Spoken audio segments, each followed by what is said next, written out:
right, then let's get started.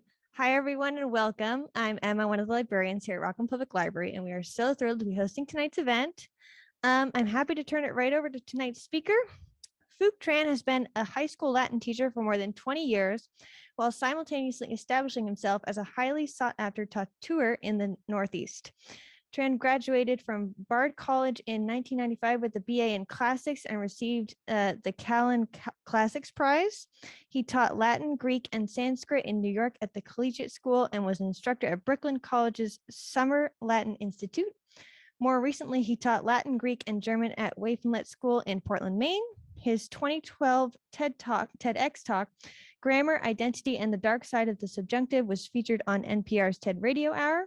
He has also been an occasional guest on Maine Public Radio discussing grammar. He currently tattoos at and owns Tsunami Tattoo in Portland, Maine, where he lives with his family. And I'll turn it right over to him. Go right ahead. Thanks, Em. Thanks so much for having me. And thanks to everyone who's tuning in. And thank you all for participating in the, and I'm assuming this is part of the Maine Humanities Council Read Me program. Is that right? Yes, that's right. Awesome. So I thought I would just read a little bit from the book. I guess spoiler alert for those of you who have not read it. And then sorry for those of you who have read it and have to hear me read from it again. But I guess it's just sort of a standard operating procedure that at these events the author reads. But since it's Zoom and you're sort of trapped there and I'm trapped here, I have a slideshow that I'll actually put up so that you don't have to stare at my forehead while I'm reading. So it's pictures from my high school yearbook, along with some family photos. And so something that I want to say first is that my book is organized, my memoir is organized by what I call lens books. So each chapter is titled after another favorite book of mine from when I was in high school. And so I'll just read a short piece from the prologue, which is called The Picture of Dorian Gray. And then I'll read a little vignette from the book, the chapter called Man and His Symbols, the book by Carl Jung. So I'm going to share the screen so that you can look at this slideshow and not stare at my head. And I'll read from this. And then I think it's only about like 10 minutes maybe. And then I'd love to chat with you all. Nestled in the Susquehanna Valley town of Carlisle, Pennsylvania, Carlisle Senior High School sprawled as a monolithic mid-century modern block of types, archetypes, and stereotypes. Industrial gray lockers ringed its hallways, the compartments narrow enough to repel most of your textbooks, but wide enough to collect the trash and detritus from your backpack. It was your own personal landfill.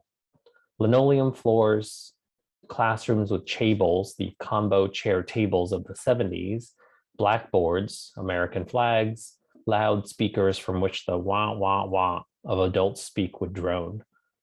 Our school district was so large that the juniors and seniors had their own separate high school, the so-called senior high school, and the freshmen and sophomores had their own underclassmen high school building. Carlisle High School stocked its seats and bleachers with a familiar cast from the 80s, the athletes who towered above the rest of us, the cheerleaders who lay supine beneath them, the geeks with their physics books under their arms, the preps with their tree-torns, swatches, and impeccable Benetton sweaters, a handful of black kids with MC Hammer pants and tall square afros tightly faded, punks and skaters with their leather jackets and black Converse, a few swirly hippies, the rednecks with their oily palms and cigarettes and trucks. Carlisle High School was another cultural cul-de-sac built with the craftsman blueprint of John Hughes, the Frank Lloyd Wright of teen malaise. Overwhelmingly white, Carlisle's population offered all the rainbows of Caucasia. The town's main employers were Dickinson College, the Army War College, a smoky stack of factories, and the service industries that had sprung up to support the aforementioned trifecta. In the spirit of public education, we progeny were all in the mix together, the itinerant army brats, the ivory sons and daughters of professors, doctors, and lawyers, the greasy offspring of waiters, cooks, and factory workers, and the token refugee family. The Tran family blended right into the mix, like proverbial flies in the ointment. That is to say, we didn't. Carlisle's glitter was unmistakably 80s, but its structure was straight from the post-war era, bricked together by the mortar of the 50s. We had a downtown Woolworths with a chrome luncheonette counter and red vinyl stools, and a grand movie theater with its incandescent marquee. The four corners of Carlisle's town square were righted by 2 courthouses and 2 churches, Episcopalian and Presbyterian, God and law and God. It wasn't a subtle message to any of us living in Carlisle, what was at the heart of the town. And the pièce de résistance, and the pièce de résistance, our high school was the town's designated Cold War fallout shelter. The blue and yellow radiation placards festooned our hallways, reminding us that we were only a button push away from nuclear annihilation. From what I gleaned on television, Carlisle seemed like a slice of American pie a la mode. We bottled lightning bugs on summer nights. Trucks flew Confederate flags. We loitered at 7-Elevens and truck stops. We shopped at flea markets and shot pellet guns. My high school provided a daycare for girls who had gotten pregnant, but were still attending classes. We stirred up marching band pride and fomented football rivalries. The auto shop kids rattled by in muscle cars and smoked in ashen cobbles before the first period bell. We were rural royalty, Dairy Queens and Burger Kings. So I'll pause there, and I'm going to read from chapter 5. And this chapter is entitled Man and His Symbols. It's Carl Jung's book about symbolism. It's sort of a primer about symbolism and his ideas of archetypes and symbols in myth.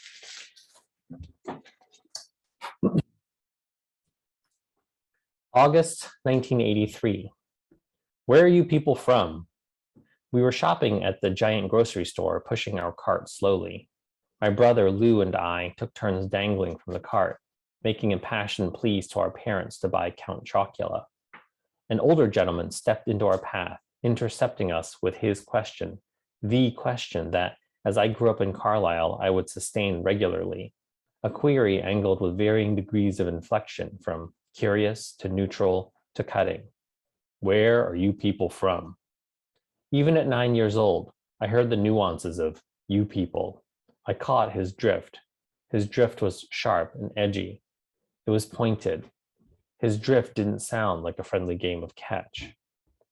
My parents hadn't heard him because they were Vietnamesing with each other about their shopping list, and they weren't expecting anyone to speak to them.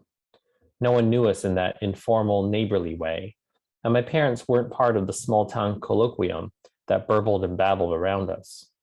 I saw other people, friends and neighbors, stopping and talking to one another. How's Little League? Donna doing okay? Did you see the game last night? We weren't in Little League. No one asked about my mother's health. We didn't watch sports on TV. The man spoke up louder, with the kind of volume that inferred lack of Englishing. Where are you people from? I nudged my father, who broke off from his conversation with my mother, to acknowledge the man. Yes, sir? Always publicly polite. Where are you people from? The man had yellow-tinted aviators and a graying mustache, reminding me of Magnum PI from TV. His belly overhung a large buckle, pressing taut against his plaid shirt. Maybe he was a private eye. Maybe he was working a case or was grocery store security. Oh, we're from Vietnam. My father smiled widely, nervously. His default was always to smile in awkward or strange situations, but I felt his posture tense up.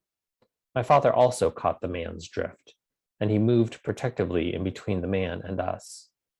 Yeah, thought so. Thought I recognized it. Vietnamese. I haven't heard it since I was in country. Thought to myself, sounds like Vietnamese. My brother Lou started to correct the man's pronunciation of Vietnamese, but I kicked him from behind the cart. Lou caught my drift as well, and he shut up. In the Marines there, stationed in Da Nang, 68 to 69. He looked at us all as he spoke, eyes slinking from my father's rigid smile to my mother, to us kids. Oh yes, Da Nang is in the middle of Vietnam. We're from Saigon. My father continued to smile as we stood still, nervous prey whiffing a predatory scent. My eyes scanned the American flag pin and other buttons on his jacket lapel. The gentleman looked at us, but his eyes were distant, their focus going far beyond where we were, right through us.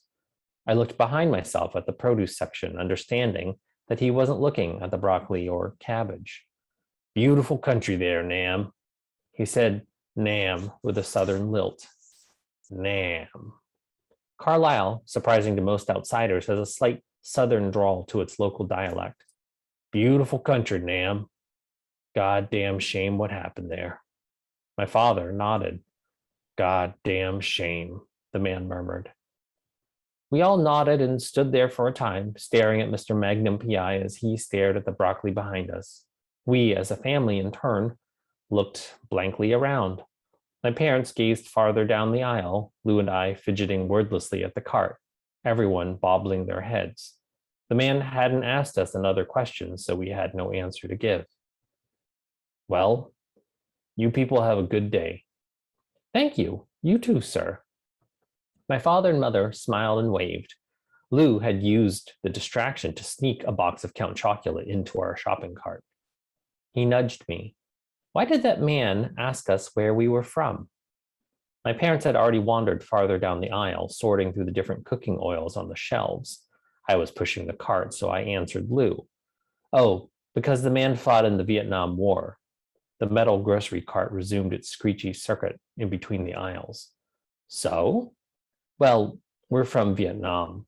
I said Vietnam the way the man had said it. Well, not me. I was born here in Carlisle. Lou had a point.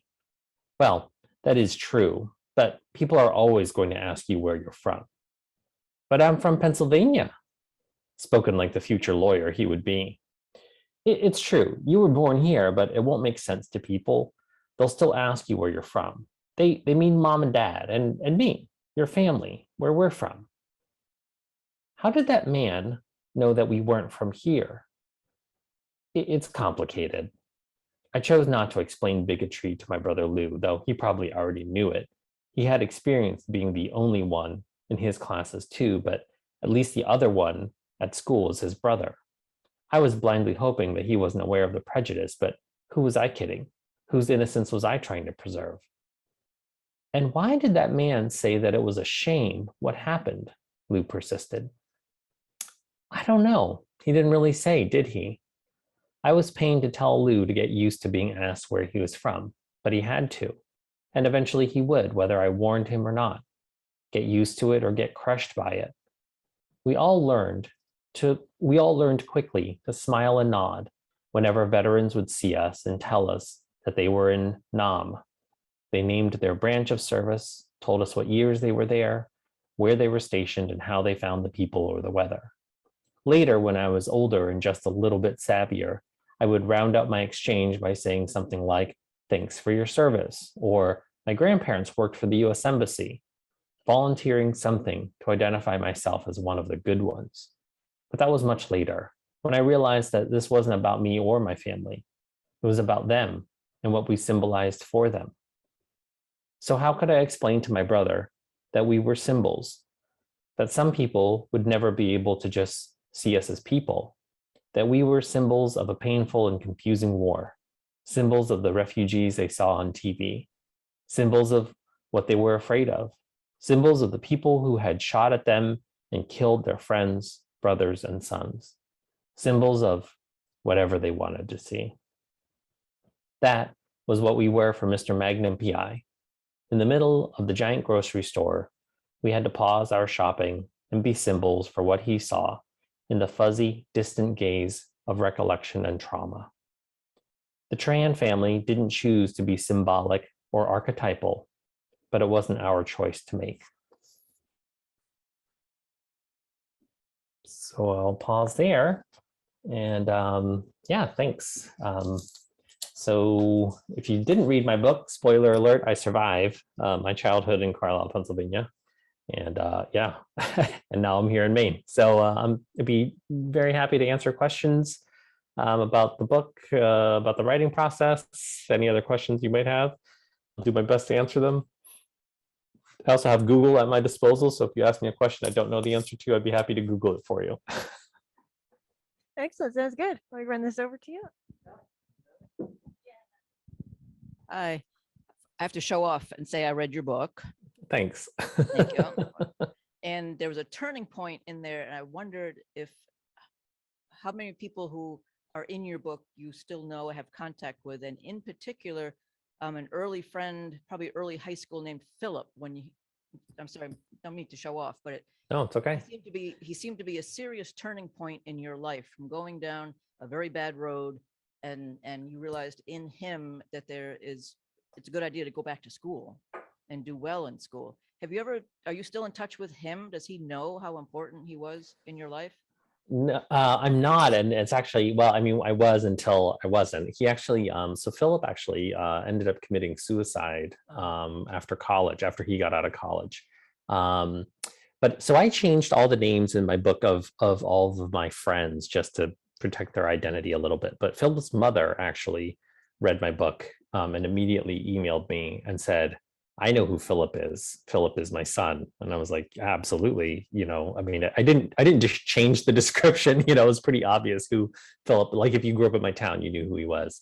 So I actually did an event for, his parents actually set up a foundation to support mental health and suicide crisis and mental health crisis.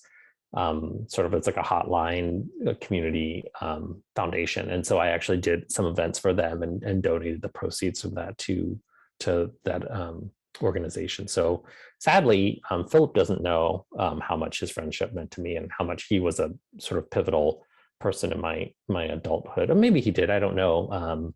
But his mother certainly knows, and so does his brother. So yeah.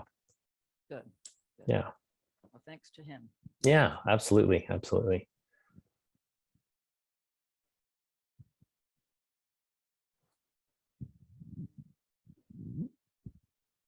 Excellent. Any other questions? I do have one in the Zoom chat. Let's see. Ivy Martin said, Phuc, I was lucky enough to have stumbled upon your memoir in Sherman's bookstore last week, and sadly, I'm now finishing its last 40 pages. I have so many enthusiastic comments, I'm not sure which to choose, but in the interest of brevity, I'll stick to 2. I loved vicariously experiencing the evolution of your childhood and teenage years, how you came to recognize and understand the varied facets of your nature and personality, sometimes contradictory and sometimes surprising to you. Also, I can't say I enjoyed the passage about the racist police officer in the service station. The hurt and anger and your and Liam's feeling so stunned was palpable and perfectly described. Thank you. Thank you so much for reading it. And thanks for letting me know what was resonant for you. That's, I think, I just really appreciate it. And thanks for naming sort of the complexity of being a young person and trying to figure out your way through the world. I think that there's especially now in this day and age, I feel like we have so little tolerance for people being paradoxical or people who can hold sort of contradictory beliefs, and the truth is we all do. And even if our beliefs are aligned with each other, sometimes our behavior doesn't line up with that. And I think that's okay. I think we live, especially in the political sphere, not that I want to talk about politics, but I think like we're constantly digging up old people's tweets or an old speech or something, and then we hold it up and we're like, it's like the flame, the smoking gun. We're like, haha, see, you said this 15 years ago, and now you're saying this other thing. And what is the phrase? They call them flip-floppers. And I think to myself, I wouldn't want someone to be thinking the same thing that they thought 15 years ago. Like I would actually want someone to evolve, right? And isn't that a sign of growth and learning and maturity? So I appreciate that. And I just want to sort of, say that, that I wanted, when I was writing the book, to really lean into just my own paradox and my father's and my town, that like Carlisle is not, pun intended, this sort of black and white place where like there are good people and bad people, and, or that those people were sort of always the same people. It was a really complicated place to grow up, as I think America can be, and as I think we all are as individuals.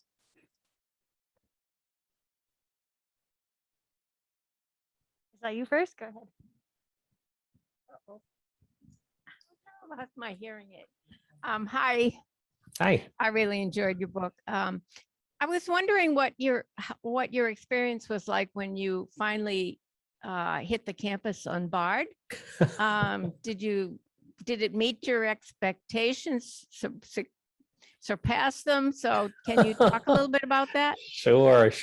I mean, so for those of you who haven't read the book, I really, I read this brochure from Bard, and Bard said that, they were a place to think. And I really, I was a hooligan in high school. I mean, I love to read and I love to be nerdy too, but I feel like I had sown my wild oats. And so I got to college thinking that every other 17 or 18-year-old who was going to college was there to learn and read books and really hit the books. And so first, I was really appalled that kids would do things like skip classes or sleep in or whatever, or, it was just like bizarre to me. And I was like thinking to myself, guys, this is so expensive. Do you know how much money we're paying? Like, they were like skipping classes, which is, I just couldn't believe, or they wouldn't do their homework. And so I was really pretty disappointed, and not because of Bard. It was, I fully own that all of that disappointment was because of me and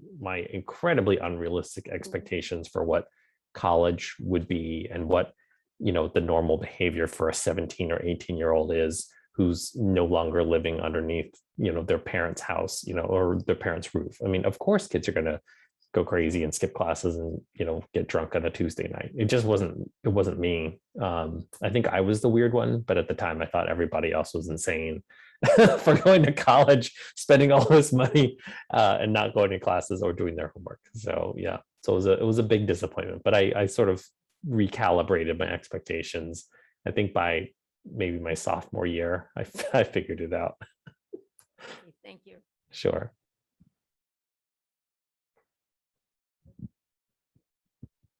Hi, thank you. Just two quick, more personal questions. How did you grow up Sure. in Maine, and how did you become a tattoo artist?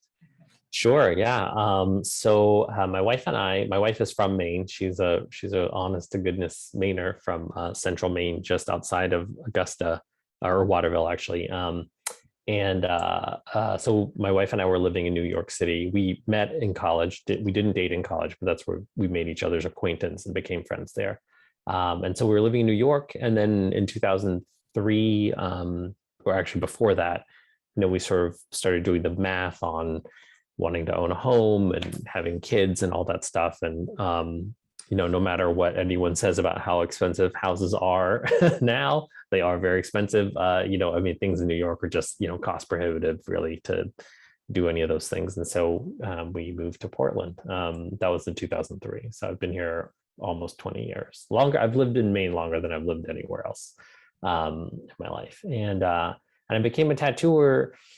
So I was getting tattooed in college and in graduate school. And at the end of graduate school, the guy who was tattooing me, this was in New York City where I was getting tattooed.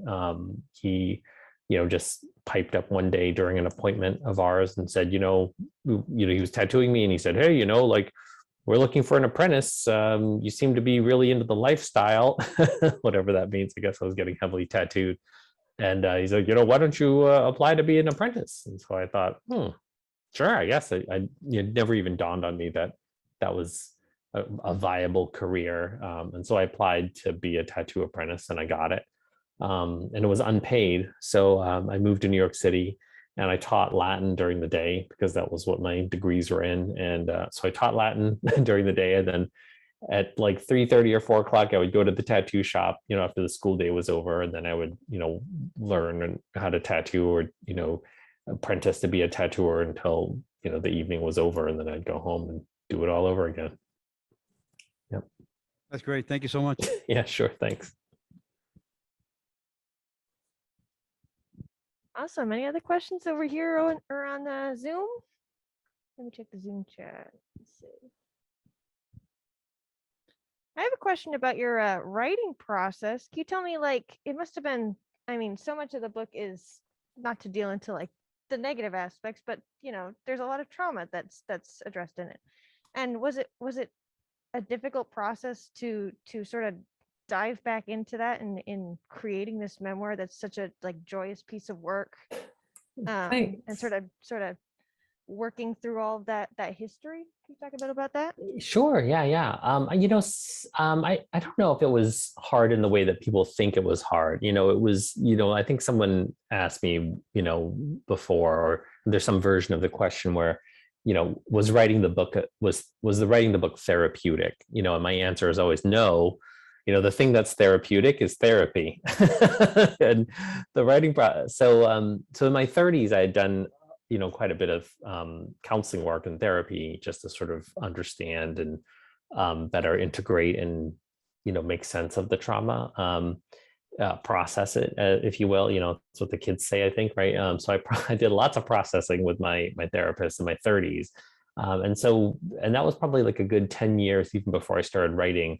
And so by the time I got around to writing it, it wasn't it definitely didn't feel traumatic or re-traumatizing to write about the really hard things. In fact, I would say that whenever there were a couple of sort of like big moments, like sort of climactic things in the book that are sort of conventionally traumatic, and I think I had to sort of undo a little bit of that work that I had done in order to make the writing and the violence, not to be too hyperbolic, but to sort of make the violence or the trauma of it feel more urgent and more real. So that was actually the hardest part, was to sort of take a few steps back in order to have the writing feel more vivid. And so at the end of those days, when I would get home from writing, like I think I was a little bit sort of mentally and emotionally kind of, like the needle was on empty for me a couple of days, where I was like, I think I just need to go and sit and watch a movie, or, just drink a beer or something. But that was, so I think it was hard, but I think not in sort of the conventional way of like, oh, I don't want to revisit these things. I think I had revisited them so much with, myself and my therapist and stuff like that, that I just, it was hard in another way. Yeah. Thank you. Yeah. Any other questions here via Zoom? Via Zoom can also feel welcome to unmute themselves and ask you directly if they like, if that's more comfortable for you. And I see one there. Do you want me to read those aloud? Yes, go for it. Yeah. So Susan asked, was my therapist Asian? Could they understand you? And she asks because her children are Asian, but my husband and I are Caucasian. No, my therapist was not Asian. And I think that wasn't necessarily important to me. I think because for me, like the thing that I was processing with my therapist was just, sort of like familial violence and sort of like bad father-son relationships. And I think sadly that's universal, right? Or I think it can be. I think there wasn't like a racialized piece between me and my father. And so I think it wasn't important that my therapist be Asian or Vietnamese. He was just like a super nice Jewish guy. So yeah, that's great. That's a great question. So interesting.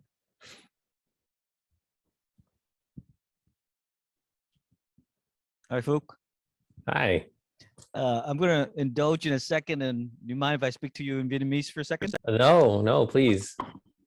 Chào, anh mấy tuổi? 48. Yeah, anh mấy tuổi? Okay. Anh là 49 thì 49. Yeah. Thì anh sẽ gọi em phải okay? Yeah, em. Okay.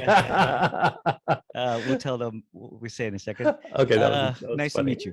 Yeah, really nice to meet you. Right. Yeah. So Phuc is 48 and I'm 49, so I have to call him little brother. Yeah. So I started your book. I found your book in a bookstore in Belfast, and I almost lost it. Well, I did lose it twice. I lost it once in the rain, sleeping in a hammock.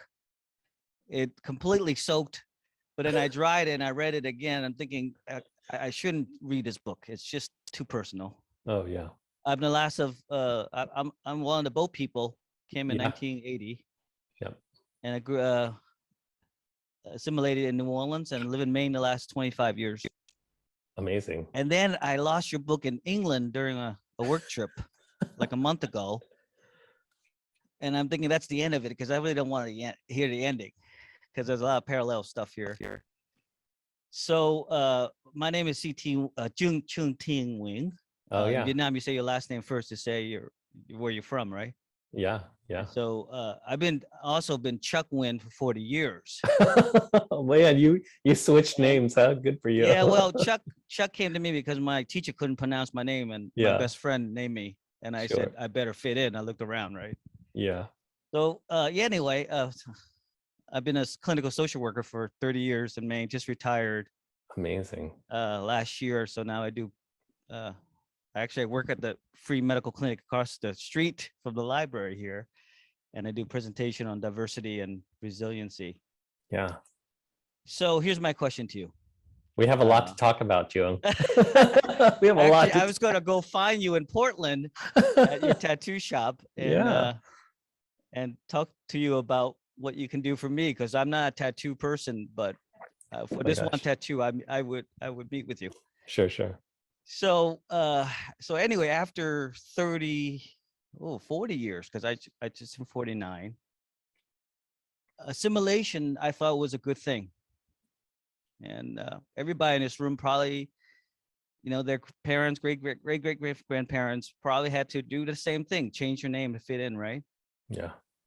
And I think after 40 years of doing what I do and as established and cooperative and,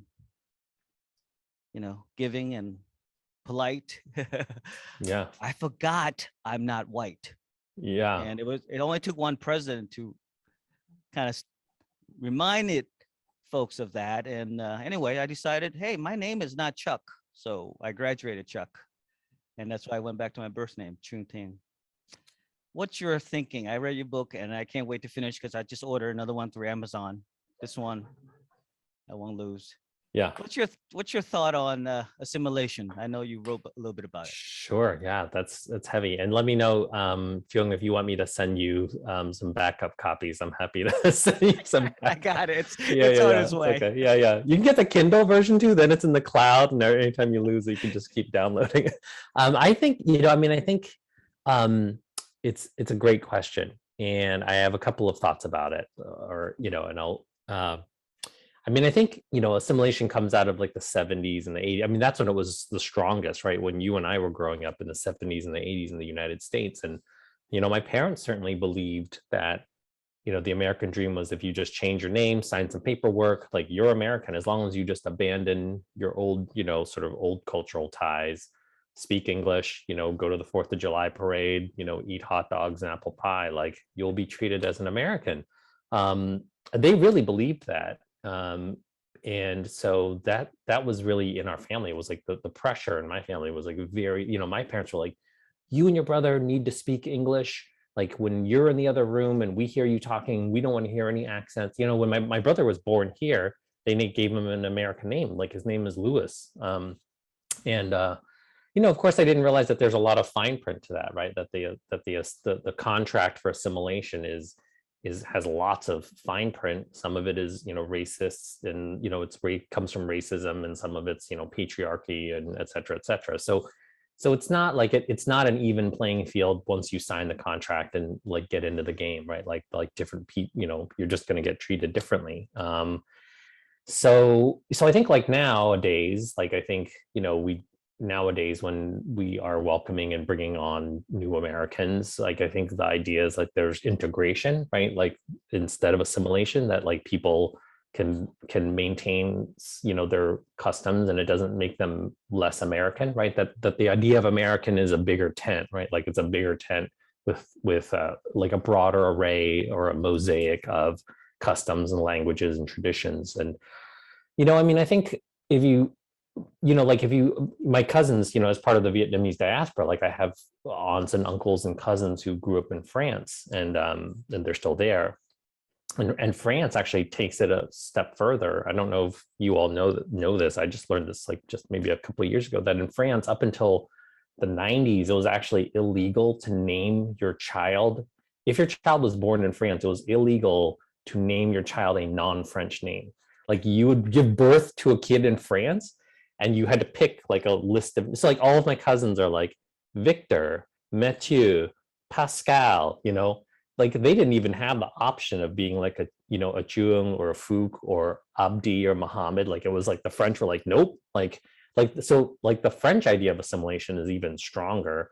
You know, and I don't even know if it's worse or better. It's just really different, right? So in France, like there, and I would say this is fair, like up until recently, like the French like really went into it hard on like that colorblind thing. Like we don't see race, like we just treat Vietnamese people and North African people just normal and you're just like everybody else. But like, you know, anybody who's Black or brown in France will talk to you about like the racism that they endure day in and day out.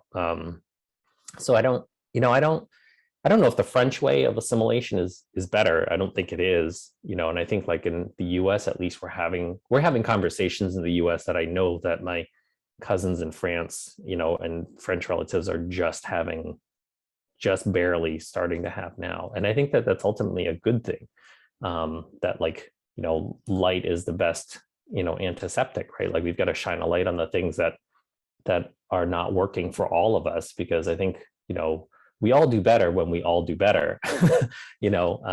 And so I think it's a hard conversation for people to have when like they wake up and they're like, wait a second, what do you mean like Phuc and Jung don't have the same experience that I have, like trying to get a bank loan or trying to, you know, get a lease on a business property or you know, any of that stuff. It's hard to hear. And I think like if people are willing to hear it and confront that and understand that like that's part of something larger and systemic, I think that's like the first step for us to changing it, so that, you know, maybe in 40 years, like it won't matter that your name is Chuang or that my name is Phuc, and, you know, that the playing field will be a little bit level. So anyway, that's my feeling on assimilation. But I think so culturally, I think like we've moved far away from that, and I think that's great. And I hope that like we get to a place where it's like sort of just about integration and having a broader definition of what it means to be American. It's funny because it was my Latin teacher in all boys Catholic school in New Orleans where I got the name Chuck, and I think she was trying to pronounce my name correctly when Sure. one of the kids butted in. But yeah, I think it's, again, the Vietnamese experience is also very unique. Not every Vietnamese have the same experience, because here I am reading your book going, I have to look up half the words you wrote in the book. And, you know, what am I doing? When I tell my parents I was going to be a clinical social worker, they're like, what is that? That doesn't sound like an attorney or a doctor or a lawyer, right? right. So every experience is different. And, yeah, you know, I think I love living in Maine, and it reminds me of the village I grew up in, and the peace and fullness of it. But I found the two assimilation process that's really been harmful is either active racism, which I experienced in the South, which is different, but also the other kind of white, I don't know what term, it's color blindness that hurt me too. That says there's no such thing as racism in Maine. Oh yeah. Except when you look at me, you can't help but make karate sounds and ask about food. Yeah. And I had to correct people a couple of times going, you know, I actually love burgers too, because so I run this St. George River Cafe in Warren where I cook Asian, Cajun, and Maine comfort food. And it should not be a melting pot. It should be a gumbo. I want to keep all the flavors together, right? Yeah. Anyway, I love it. Anh sẽ kiếm em ở trên Portland, mình sẽ Okay. gặp nhau. Yeah, okay. Yeah. Thì anh gửi em email nha. Okay, take care. Okay. Cảm ơn. Okay. Yeah, cảm ơn anh. Thank you. I saw one person on Zoom had their hand or metaphorical hand raised. Tyler, wanna yeah. Go ahead and unmute yourself. Hello. Thank you for taking my question. It has a little bit of a prologue, so bear with me for a second. I worked in libraries for a long time, and I facilitated a lot of book clubs. And one of the biggest fights that ever happened in a book club was when one gentleman was talking after we'd read a memoir together about how he was inspired to write his own. And he had a story about his life that really impacted his wife's story. And everybody in the circle had very strong opinions about whether or not he should be allowed to tell that story. To whom does the story belong? And it's something that I've really stewed over ever since, every time I've read a memoir, about how does the author make those decisions as they're writing. And so now that I have this chance to ask you, I'd really love to hear from you about that. Sure. So your question, Tyla, is it, so to paraphrase, who the hell am I to tell a story? Well, you know what? It's one of those things. I don't want to reveal the story that was told to us, but this man's moment of making a choice about going in one direction with his life revealed a secret that his wife wanted to keep. And so there were issues of sort of like shame and secrecy and privacy. And it's not meant as a challenging question, but it's sort of more like, do you have to do some preparation with your family and your friends when you choose to tell a story like this? It's just an opportunity to talk about process. There's no judgment here. Yeah, no, absolutely. No, I think it's such a great question. And I've never had anyone ask me that question before. So I think it's specifically about like, whose right is it? You know, and I thought, I felt like, I mean, one, I think your question, you know, just to start with the man and his wife, I mean, it sounds like the thing that he was revealing was huge. And so it depends on what kind of relationship they have still. I think that if you are if you are a first person witness to any event and you're writing a memoir, it is absolutely your right to tell the story if you were there, right? I mean, I think if it puts other people in a difficult situation, then I think, you know, another factor will be, you know, what kind of relationship do I have with this person? Will it damage our relationship? If so, should I have a preemptive conversation with them to say, I'm going to reveal this thing? And, you know, for better or worse, my relationship with my parents is fine. I mean, I have one. We're not estranged in the sense that we don't talk, but, you know, if you've read my book, you know, I've sort of had as bad of a relationship with my parents as I could have had. And so I'm not worried about damaging it further. You know, so in some ways, like I remember somebody asked me once at another book event, you know, are your parents dead? Because you write your book like as if, you know, your parents are dead. And I was like, no, they're alive. But, you know, I couldn't tell if it was a compliment or not, but I'll take it as one. You know, and I think that my personality and you know, nobody in my family was surprised by the book that I wrote. I mean, it's just it's very much like who I am and how honest and frank I am, and so it wasn't shocking. You know, I think there were details that like you know, maybe like my brother didn't know, or like my high school friends didn't know, or you know, I think so my rule, I think, just to be succinct, you know, is if I was a first person witness to an event, then I felt like it was my right, you know, I had the right to tell the story. And I think like, you know, the harshest things I think were, you know, like the violence between my dad and me. And, you know, it was formative, like it was incredibly formative for me. And so I felt like it wouldn't be a true or honest sort of recollection of my life if I didn't talk about those things. And I wanted to talk about them in a way that, you know, showed, you know, its impact on me, you know, and I also like, I feel like it's not something, I think it's something we need to talk about, you know, especially in the Vietnamese community, or at least in my family. Like it wasn't something that we talked about. Like it was just something that like kids had to endure, and it didn't seem right, you know, like it felt ultimately like unjust.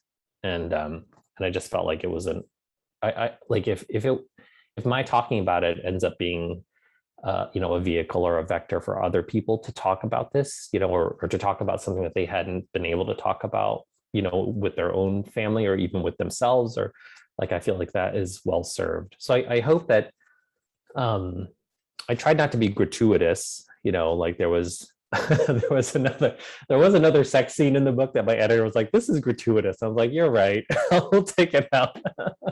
So I think, anytime that there was anything that was how should we say it, spicy, I think, my editor and I were always talking about, like, why is this in here? Does it need to be in here? So I think, also, like, I think having other readers is a helpful sort of check for an author. I'll say one last thing is, I always say, like, when I was writing, I think when you write with the door closed and you write for yourself. Does it mean that anyone needs to read what you wrote? Absolutely not. But if it's in you, like, and it's got to get out, then just get it out. And then in the editing process, like, that's when you put on okay, who else is going to read this? What is the impact of what I wrote, et cetera, et cetera. So I think, like, the writing process is really just like producing raw material and getting whatever's inside you out. And if it never sees the light of day, and if you just, like, put it in a folder and hide it in a filing cabinet, that's totally fine. But I think the editorial process is where you really sort of craft a story and think about readership and things like that. So I hope I answered some of your thoughts. I think you did. Thank you very much. And I also just want to say that I loved your book. I'm grateful for thanks. it. And I really appreciated the honesty. So that was not in there at all. It was just more, you also said something interesting, that the editorial process is also part of vetting it for privacy issues and that as well. So that was really interesting to hear. Thank you. Sure. Yeah, thank you. It's a great question. Excellent, thanks. I see Jane as well has her hand raised in the Zoom. Go ahead, Jane.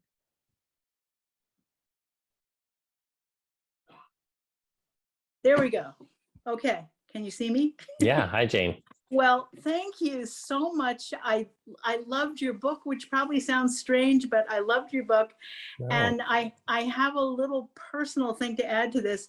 In 1994, I had divorced my husband. We were living in New York City, and I couldn't afford to stay there with my two children. So this opportunity came up to move to Carlisle, Pennsylvania. They were going into Don't do it, Jane. I know, 6th and 7th grade. And I thought, oh, wow, well, there's Dickinson College, there's Dickinson School of Law, there's the Army War College. So this is a cosmopolitan place where my children will be accepted. My children are half Mexican, and it's clear. And also their names, they have since adjusted their names to what they're comfortable with. So we moved there. I had all the paperwork. They went to Lamberton. I got them all set up, and it was horrendous. Sorry to hear that. Well, after about 2 months, they were just crumbling at the name call. Well, anyway. Yeah. And so I said to them, look, we'll figure this out. We'll move back to New York. Somehow I will figure it out. And they, to their credit, they said, no, you know what, we'll tough it out and we'll give it a year. And so they kind of they figured it out with some scars, I'm sure. And but so they were like, my daughter graduated in 2000, so she's 9 years younger than you, so it's a different time. But I really appreciate it because I knew everywhere you were talking about. So did they? Oh yeah, I remember that. Did you end up staying in Carlisle through their high school graduation?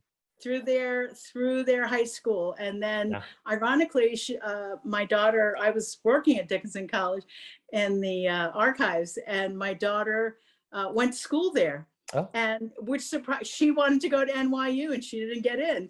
So she just turned around, and it wound up being wonderful for her. And my son did not go there. And then was my opportunity to move to Maine, which is what I always wanted to do. So anyway, there was this interesting parallel course. So I really appreciated that, but I appreciated your honesty and your sense of humor, because without that, I don't think any of us make it. So no, definitely not. Well, thanks. And thank you so much for reading it. And and welcome to Maine. Thanks for moving here. Thank you. Awesome. Thanks so much for sharing, Jane. And let's see. Any other questions in real life or in the chat? Yes, go ahead.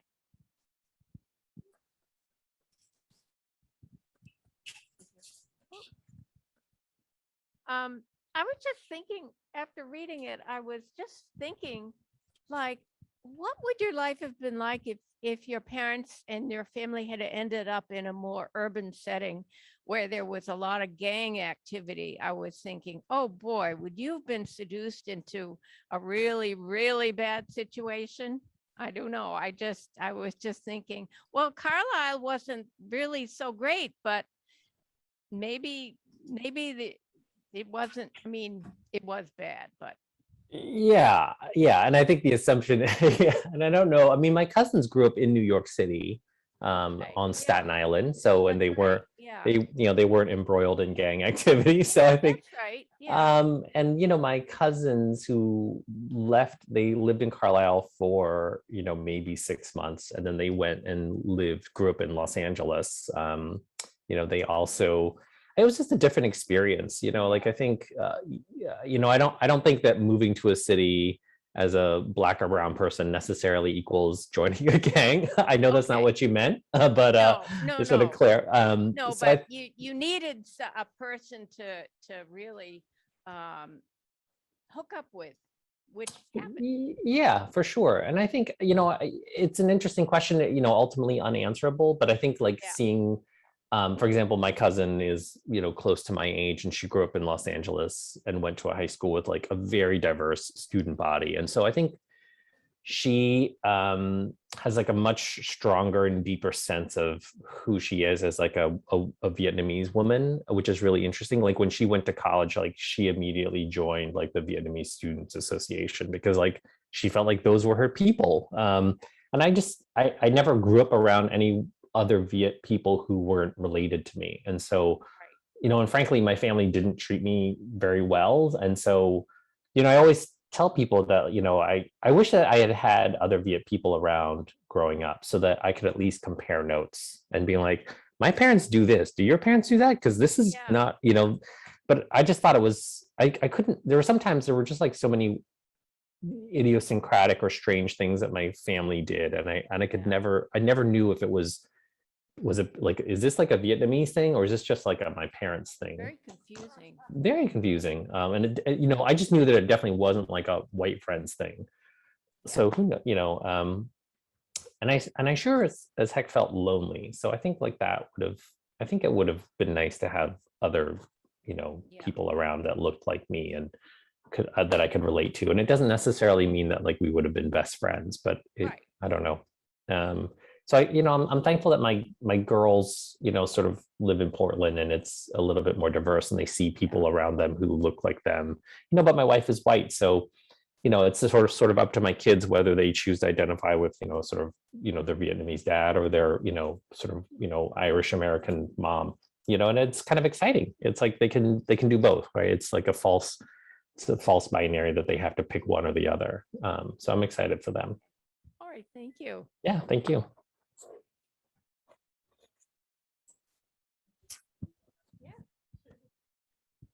It's not just the two of you who might have difficulty assimilating or whatever. I've lived here for over 40 years and people still say, where are you from? Oh no, wait, why? Maine. Where are you from? Oh yeah, because you're from away. Places where they will always ask you, no matter what you look like, where are you from? And For when sure. are you going to go away again? That's we true. Say, we It's true. endure. That's right. No, We it's love it absolutely. here. Yeah.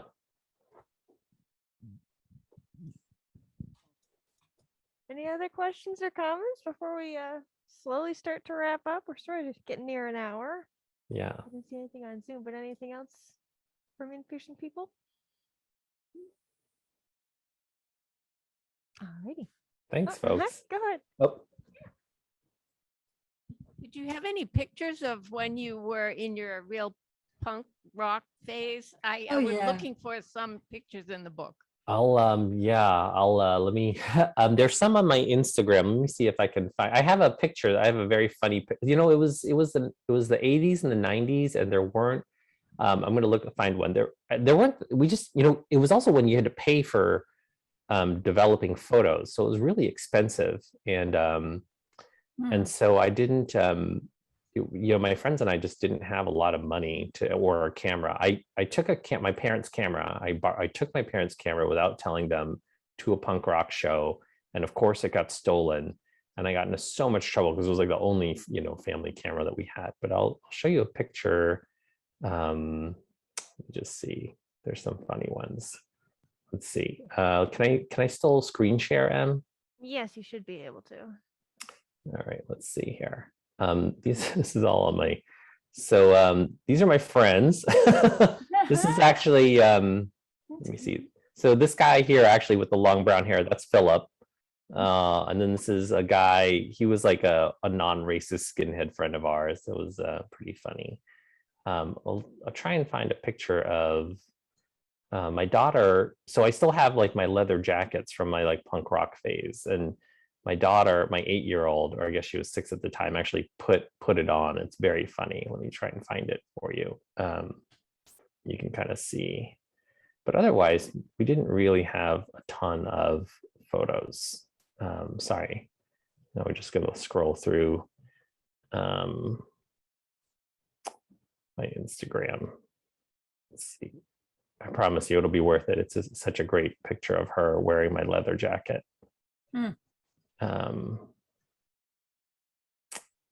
Gosh.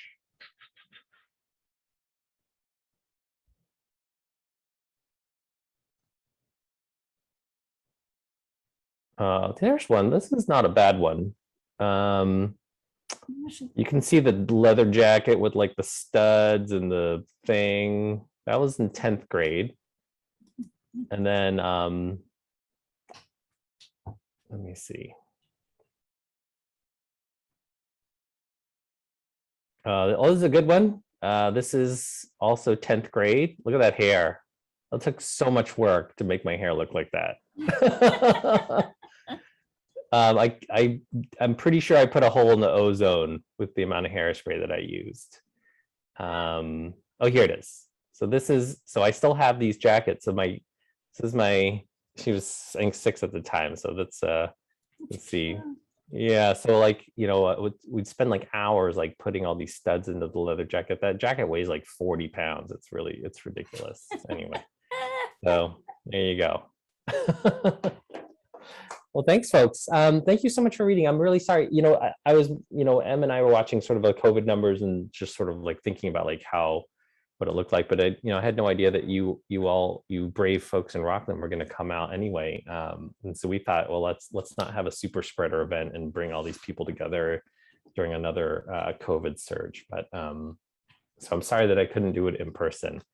But thanks for tuning in anyway. Yeah, thanks so much, everyone, for joining. Everyone for your Zoom, everyone here.